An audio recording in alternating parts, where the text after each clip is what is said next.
अनिर्बन बनर्जी, आप ये बताइए बाहरी क्यों बोलते हैं बार बार? बाहरी मतलब बांग्लादेश से थोड़ी ना आए हैं, ये बाहरी क्यों बोलते हैं आप? बाहरी कौन बंगाल में?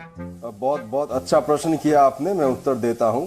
बाहरी वो है जिनको लगता है कि गुरुदेव रविंद्रनाथ ठाकुर शांति निकेतन में पैदा हुए थे, ये है बाहरी। जेपी नड्डा साहब ने ट्वीट किया था कि गुरुदेव शांति निकेतन में पैदा हुए थे। इनको पता भी नहीं है कि रविंद्रनाथ ठाकुर जो इस बांग्ला के एक बहुत बड़े महापुरुष है, भारत के एक बहुत बड़े महापुरुष है, उनका जन्म स्थान क्या है ये उनको पता भी नहीं है।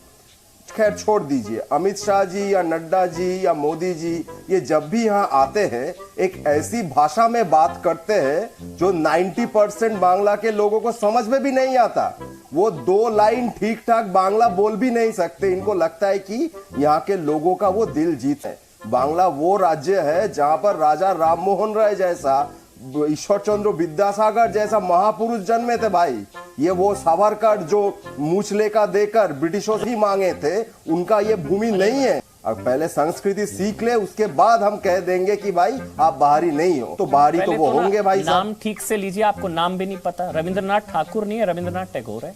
रविंद्रनाथ ठाकुर नहीं है, रविंद्रनाथ टैगोर है। नाम ठीक से लीजिए, कम से कम लीजिए ठीक से नाम। नहीं साहब, उनका नाम रविंद्रनाथ ठाकुर है। टैगोर तो ब्रिटिश बोलते थे। मैं वही कह रहा हूँ।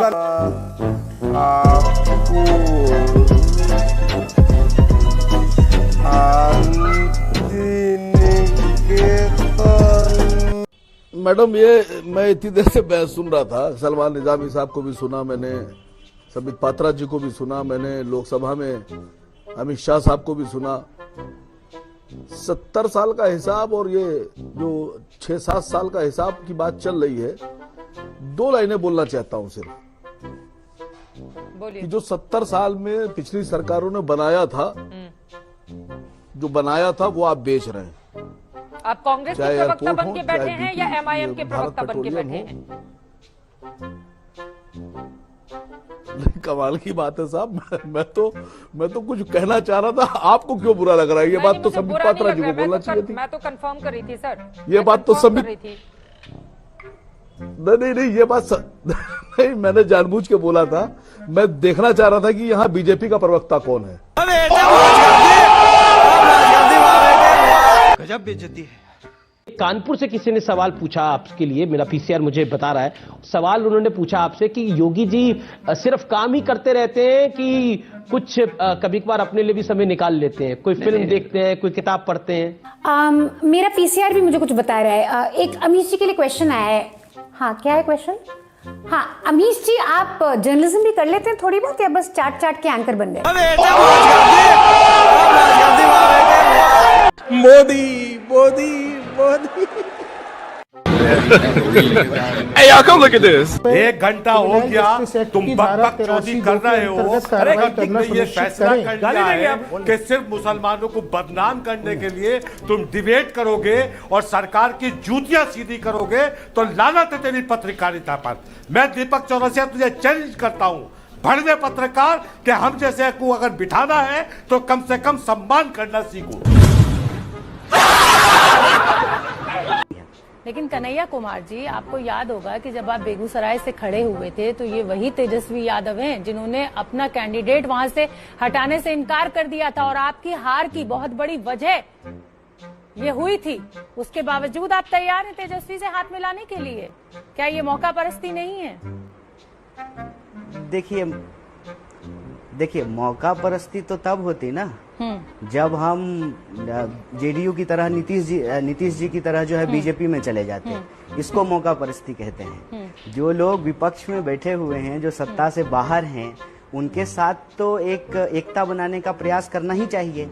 ये तो एक बुनियादी चीज है। रही बात मेरी उम्मीदवारी का, मेरे चुनाव का, लोकसभा सीट का, बेगूसराय का, तो लोकतंत्र की प्रक्रिया में ये सब होते रहता है। मैं आपको याद दिला देता हूँ, 1990 में जब लालू जी पहली बार मुख्यमंत्री बने थे तो भाजपा भी उनकी सरकार को समर्थन कर रहा था। अभी वो बीजेपी के खिलाफ जो है लड़ रहे हैं, लड़े हैं और जो है वो जेल में बंद हैं। तो लोकतंत्र में ये होते रहता है। अच्छा, तो जो लोग कांग्रेस पार्टी को तोड़ करके बाहर निकले थे, आज कांग्रेस पार्टी के साथ मिल कि मतलब राजनीति में ये मौका परस्ती सिर्फ नहीं, कन्हैया इसको आप कुमार में नहीं मौका- है। ये सारे राजनीतिक दलों के आपने नाम मुझे गिना दिए, लेकिन मेरा नहीं, ये सवाल इससे इतर है कन्हैया कुमार जी, लोकतंत्र में विरोध करने के लिए नहीं, आप गलत, जनाधार आप सुनिए, आप गलत बात सुनिए, आप अरे मेरी बात सुनिए मैडम, मेरी बात सुन रही सुनिए, आप गलत शब्द का प्रयोग कर रहे हैं।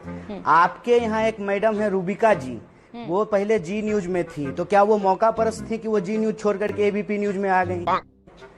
विचारधारा के साथ कॉम्प्रोमाइज नहीं किया। इस सभी तरह की चैनलों का भाषा का काम जो है वो इस्तेमाल नहीं खबरें करना दिखाना चाहिए। है, चाहे वो जी न्यूज में खबरें दिखाएं और चाहे एबीपी न्यूज में दिखाएं। आपस में इसका लड़ना कोई भी आप है ना, सेब और नारंगी आपस में लड़ना की भी है तुलना क्या? कर रहे हैं। ये सेब और नारंगी की तुलना मत नहीं, कीजिए। अच्छा थप्पड़- चलिए, थप्पड़बाजी मुद्दे पे करना आते भी हैं। विचारधारा चलिए है क्या? राजनीति पे आते हैं कन्हैया जी, राजनीति पे आते हैं। नहीं, मेरा ऐसे सवाल नहीं, भागिए आपसे मत। ये है। देखिए, मैं टिपिकल पॉलिटिशियन नहीं हूँ कि आप कुछ भी बोल करके भाग जाएंगे। नहीं, आप मेरे सवालों का जवाब दीजिए। विचारधारा का सवाल नहीं है, प्रोफेशन का सवाल है। तो क्या रोड पे थप्पड़ चलाना प्रोफेशन है? अगर हम करें तो करें क्या, बोले तो बोले। आपसे खतरनाक इस देश के लिए कोई हो नहीं सकता।